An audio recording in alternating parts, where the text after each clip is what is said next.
What's up guys, today I'm going to be taking a look at the Marvel Legends What If series Captain Carter action figure. At the top of the box, we see the Watcher's logo. Onto the bottom, some product information.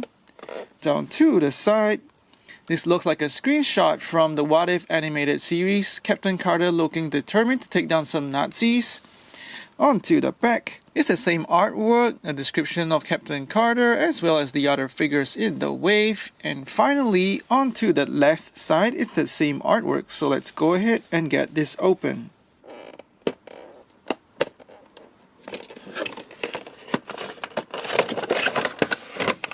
Out of the packaging, we see the Captain Carter action figure, her shield, as well as the Watcher Build-A-Figure arms. Her only accessory is her shield. This shield is cast in a white plastic and has really sharp paint applications for the blues and the reds, as well as the Union Jack. On the reverse, there are two brown plastic straps, and these are separate pieces attached to the back of the shield. The shield slides on easily onto the right arm that has a fist, and that looks pretty good on her arm. But on her left arm, it might just be easier to pop that left hand off, slide the shield on, and then pop that left hand back in.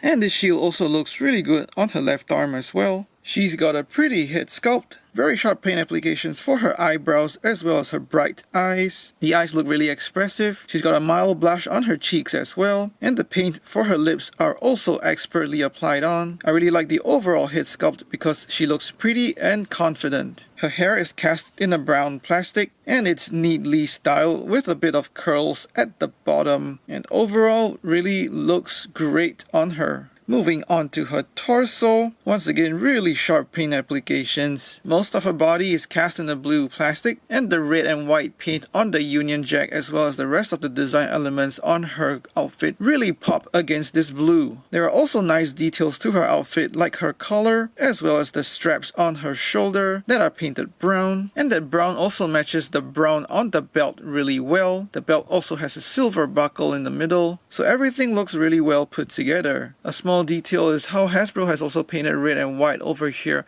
as that Union Jack extends from the center of her chest all the way to her shoulders. On her arms is mostly a smooth sculpt with red paint for that stripe on her bicep. There's brown plastic over here attached to the end of her forearm, and that's for her gloves, which are also well sculpted, as you can see that there are seams in them. She's got an open hand on her left side and her fist on the right side. There's also some red and white paint detail on the inside on her forearm, so that really breaks up all that blue plastic on her arm. Moving on to her back. Again, that red and white paint detail also extends to the back of her middle torso. Once again, adding really good contrast even from the back of the figure. I like how those straps also connect to that buckle in the middle of her upper back. So this also adds another level of detail to the action figure. Really interesting that she's also got pockets sculpted on the back of her pants. Moving down to her legs, there's also that same red paint stripe detail that we see on her bicep, and her boots are just cast in a brown plastic with straps down the top and the bottom, as well as a sort of shroud around her ankle. The bottom of her boots are cast with a little bit of curve, so there might be some challenge with balancing her when you're standing her up. For articulation, her head is on a dumbbell double ball joint,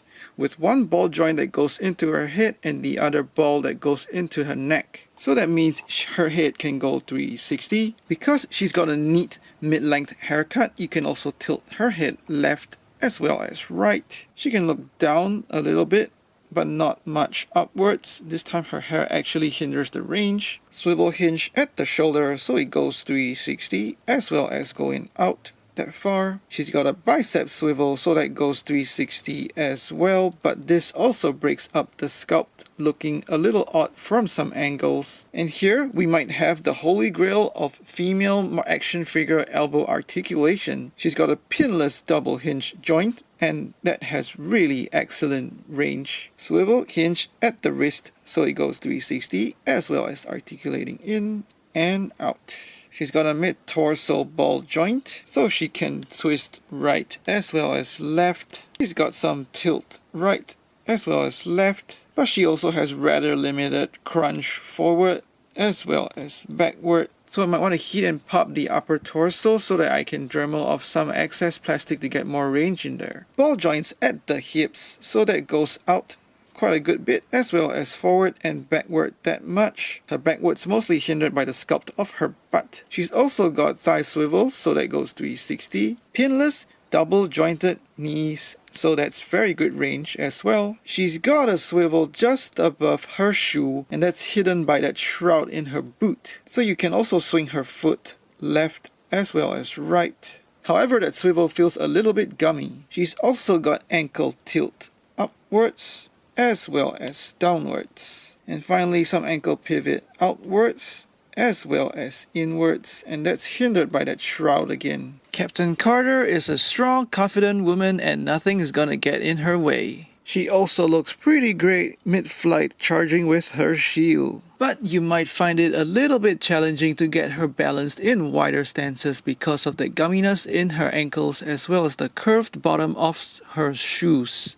Captain Carter is pretty tall and she stands at 6.5 inches or about 16.5 centimeters. Captain Carter can just about match classic Captain America and Red Skull for size. She also scales well with Spider-Man and Iron Man. Here she is with G.I. Joe Classified series and the Star Wars Black series. Captain Carter is a beautiful action figure. My nitpicks are the lack of range in her torso, her gummy ankles, and the bicep swivel that breaks up the sculpt of her arm. Her big positives are her fantastic head sculpt, laser sharp paint applications that pop against her blue outfit, and dare I say she's got the holy grail of pinless double hinged elbow joints on a female Marvel Legends figure. Please like and share this video, let me know what you think in the comments below, and subscribe to my channel for more toy reviews. Thanks for watching, take care and stay safe.